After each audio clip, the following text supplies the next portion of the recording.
Sinusitis হলো সাইনাসের infection. আপনারা জানেন নাকের দুই পাশে যে হাড় আছে মেক্সিলা, এর ভিতরে কিছু গর্তের মতো থাকে, এগুলিকে বলে সাইনাস। এছাড়াও আরো ছোট ছোট সাইনাস আছে, যেমন ইনভার্টাল সাইনাস, প্যানেল সাইনাস।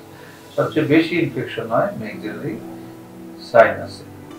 সাইনাসে যখন নাকি পুজ, পানি বা সর্দি জমে ওখানে ব্যথা বেদনা হয়, তখনই আমরা সেটাকে বলি সাইনোসাইটিস। পরীক্ষা করলে দেখা যায় নাকের ভিতরে সর্দি আছে। অনেক রোগীরা বলে নাক থেকে সর্দি বের হচ্ছে, অনেকের দুর্গন্ধযুক্ত সর্দি বের হয়, মাথা ব্যথা হয়, মুখের মধ্যে ব্যথা হয়, অনেকের জ্বর হয়, অনেকের ঠান্ডা সর্দি কাশি থাকে।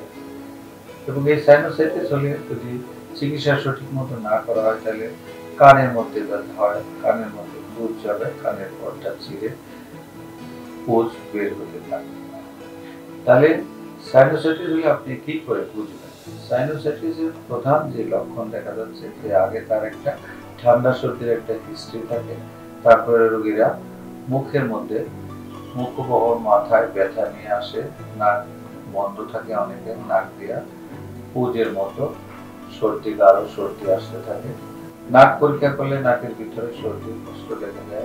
তারপরে আপনি একটা এক্সরে করেন, পিএনএস এক্সরে, সেখানে দেখা যায় সাইনাসের মধ্যে ওপাসিটি অর্থাৎ সাইনাসের মধ্যে ইনফেকশন হয়েছে। মেক্সিলারি সাইনোসাইটিস একুট হয়, হঠাৎ করে হয়, আবার অনেকের আছে দীর্ঘদিন ব্যাপী বা ক্রনিক। যেটা একুট সেটাই বেশি সমস্যা দেয়, ক্রনিকটার সমস্যা মৃদু কিন্তু লং লাস্টিং।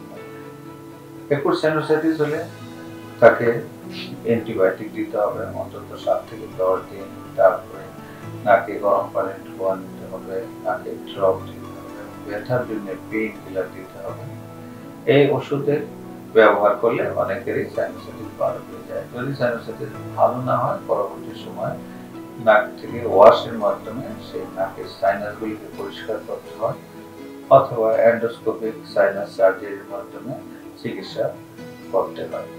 তাহলে সাইনোসাইটিসের যে চিকিৎসা সেটা অত জটিল নয়। সাইনোসাইটিস সঠিক সময়ে যদি আপনি চিকিৎসা করেন, অবশ্যই সাইনোসাইটিস ভালো হয়ে যায়। এবং আধুনিক যে চিকিৎসা আছে এন্ডোস্কোপিক সাইনাস সার্জারির মাধ্যমে, ও আমরা যে আধুনিক চিকিৎসাগুলি করে থাকি সেগুলি অনেক সফলভাবে করা যায় এবং এর সুফল অনেক ভালো।